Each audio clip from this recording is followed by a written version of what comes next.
Bonjour mes bien-aimés, aujourd'hui nous sommes le 4 septembre et je rends grâce à Dieu encore pour ce nouveau jour. Aujourd'hui nous allons commencer notre méditation avec la lecture du psaume 35. Supplication d'un innocent traîné en justice. Seigneur, attaque ceux qui m'attaquent, combat ceux qui me combattent. Saisis le petit bouclier et le grand bouclier, et lève-toi pour me secourir.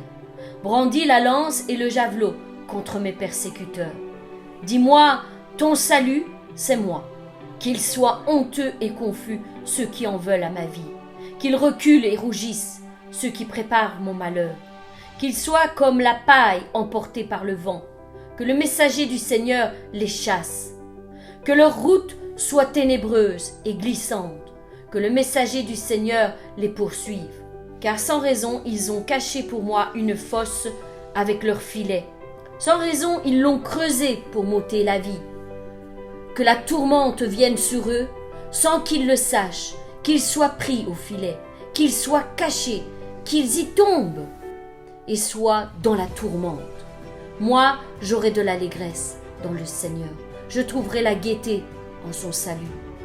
Tous mes os diront, Seigneur, qui peut comme toi délivrer le pauvre d'un plus fort que lui, le pauvre et le déshérité de celui qui les dépouille.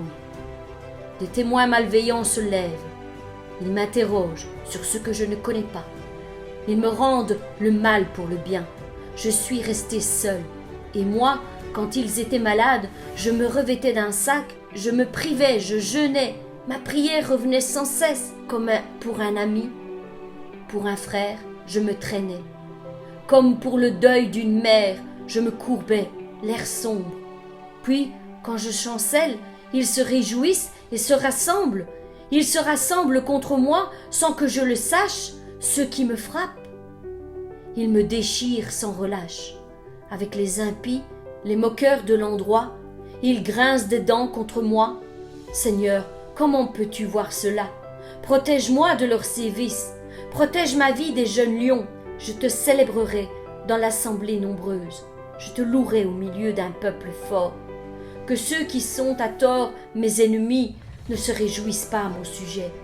Que ceux qui me détestent sans raison ne m'insultent pas du regard, car ils ne parlent pas pour la paix. Ils préparent des tromperies contre les gens tranquilles du pays. Contre moi, ils ouvrent leur bouche toute grande et disent « Ah ah, nous l'avons vu de nos yeux. Seigneur, tu l'as vu. Ne garde pas le silence. Ne t'éloigne pas de moi, Seigneur.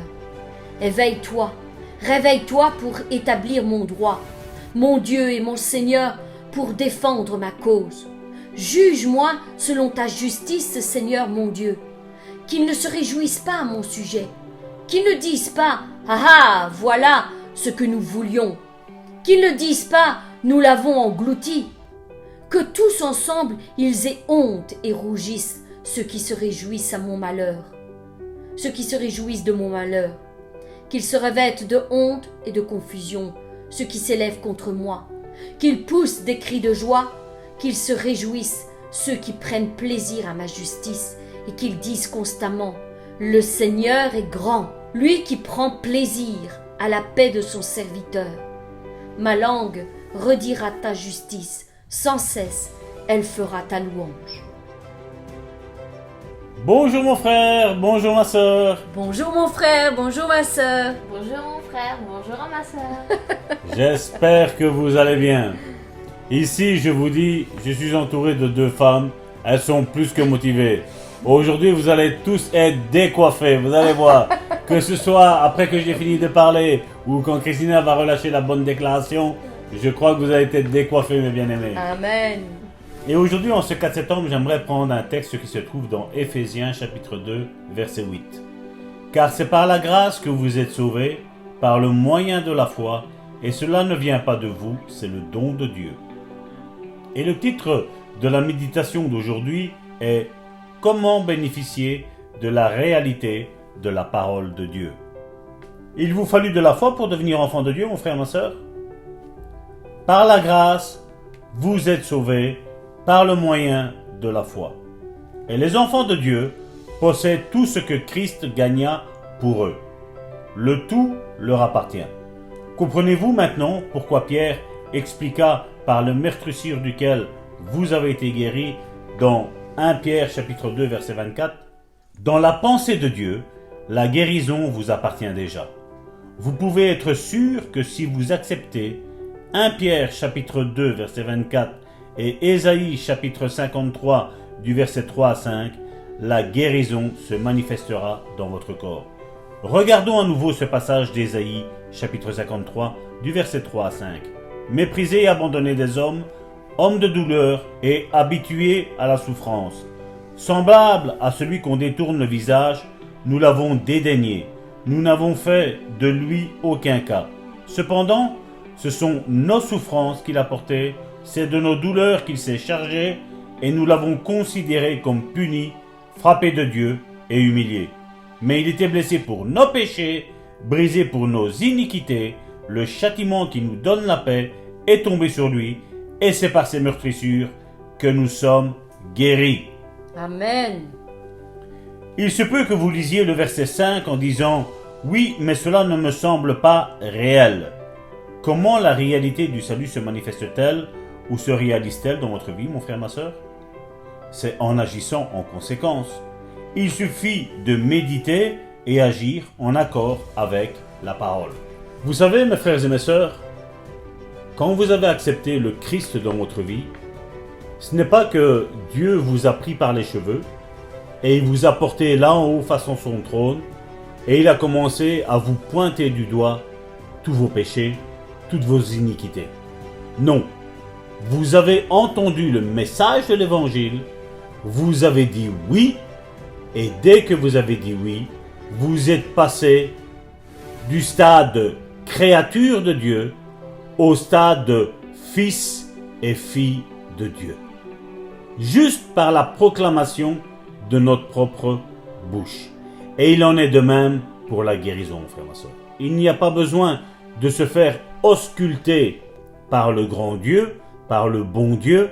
Non, il suffit de dire « Seigneur, oui, je prends la guérison dans ma vie aujourd'hui. » Et par les meurtrissures de Jésus-Christ, par la mort à la croix de Jésus pour mes péchés et pour mes iniquités, je suis guéri maintenant. Et vous verrez que bien souvent, mon frère, ma sœur, l'esprit religieux vous dira « Oui, ça t'appartient, mais pas maintenant, plus tard, quand tu seras auprès de Dieu. » Moi, mon frère, ma sœur, je vous dis ce que la parole de Dieu nous enseigne. C'est que nous sommes déjà héritiers et co-héritiers avec Christ maintenant au nom puissant de Jésus. Soyez bénis, mes bien-aimés. Alléluia. Amen, amen et amen. Et c'est vrai que nous n'aurons pas à attendre un temps bien précis pour recevoir tout ce que Dieu a déjà pourvu pour nous. Et c'est ce que Jésus a dit à Marthe lorsqu'il a été trouvé le sépulcre où son frère Lazare était enfermé depuis déjà 4 jours. Il lui a dit « Ne t'ai-je pas dit que si tu crois, tu verras la gloire de Dieu ? Ne t'ai-je pas dit cela ?» Marthe pensait qu'il fallait attendre la résurrection des morts pour revoir son frère vivant. Mais Jésus-Christ venait à sa rencontre pour lui dire qu'il n'y avait pas ce temps à attendre, que si nous croyons, nous pouvons voir les choses s'accomplir tout de suite dans nos vies. Oui, mes bien-aimés, il en est de même pour la guérison. Peut-être que tu n'as pas encore vu cette guérison s'établir dans ton corps jusqu'au jour d'aujourd'hui, parce que tu n'avais pas cette foi, cette confiance qui est nécessaire pour recevoir. Mais je crois qu'avec ces émissions de foi et de guérison que nous avons fait jusqu'à ce jour, je crois que tu as fait fructifier ta foi, que tu as au moins un grain de sénévé entre tes mains pour recevoir ta guérison. Je le crois. Je sais que ces émissions ne sont pas vaines. Je sais que ces émissions, ces méditations sur la foi et la guérison ont fait grandir ta foi, mon frère, ma sœur.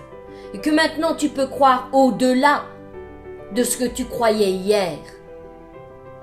Alors, mon frère, ma sœur, n'attends pas que le temps passe, n'attends pas que tu te sentes bien pour pouvoir croire. Reçois maintenant. Au-delà de tes symptômes, au-delà de ta souffrance, au-delà de ta douleur, crois simplement que Jésus-Christ a pourvu cette guérison pour ton corps. Quelle que soit la maladie qui t'attaque, quelle que soit la maladie qui envahit ton corps, quelle que soit la paralysie de tes membres, moi je déclare que par les meurtrissures de Jésus-Christ, tu es guéri aujourd'hui. Aujourd'hui, Dieu se présente à toi dans cette parole et il te dit, si tu crois, tu verras ma gloire. Si tu crois, tu verras ma gloire. Mon fils, ma fille, si tu crois, tu verras ma gloire s'accomplir dans ta vie. Tu sortiras de ton tombeau. Nous t'enlèverons les bandelettes qui te tenaient prisonnier. Et tu sortiras libre, délivré de toute emprise de la maladie. Oui, sors aujourd'hui. Laisse la voix du Saint-Esprit parler à ton esprit. Entends cette voix qui t'appelle. Mon fils, ma fille, sors de cet état de dépression. Mon fils, ma fille, sors de cette tristesse. Sors de cet abattement. Sors de cet endettement. Sors de tout ce qui t'oppresse maintenant au nom puissant de Jésus-Christ. Reçois ta guérison, reçois ta restauration, reçois ta consolation, sois fortifié et aujourd'hui sois délivré au nom puissant de Jésus-Christ. Mes bien-aimés, laissez cette parole parcourir vos pensées, vraiment demeurez dans vos pensées tout au long de cette journée. Crois et tu verras la gloire de Dieu. Crois, mon frère, ma sœur. Au nom puissant de Jésus-Christ. Amen, une bonne déclaration pour aujourd'hui. Au fur et à mesure que j'agis en fonction de la parole, en faisant tout simplement ce que la parole dit, elle devient une réalité dans ma vie. La guérison devient une réalité dans ma vie lorsque j'agis en accord avec les paroles. Par ces meurtrissures, nous sommes guéris. Nous sommes déjà guéris. Malgré les symptômes, malgré tous les doutes, les mensonges que l'ennemi essaye de nous mettre pour que nous n'avancions pas dans cette guérison et pour pas que nous croyions réellement ce que le Seigneur nous dit dans sa parole, que par ces meurtrissures nous sommes guéris. Malgré tout ça, nous devons croire. Nous devons croire que nous sommes déjà guéris et cela va se matérialiser dans notre vie. Amen. Amen, amen et amen. Mon frère, ma sœur, puise tes forces dans la parole de l'Éternel et sors victorieux aujourd'hui au nom puissant de Jésus-Christ. Quant à nous, nous nous retrouverons demain pour une nouvelle méditation. Soyez bénis mes bien-aimés.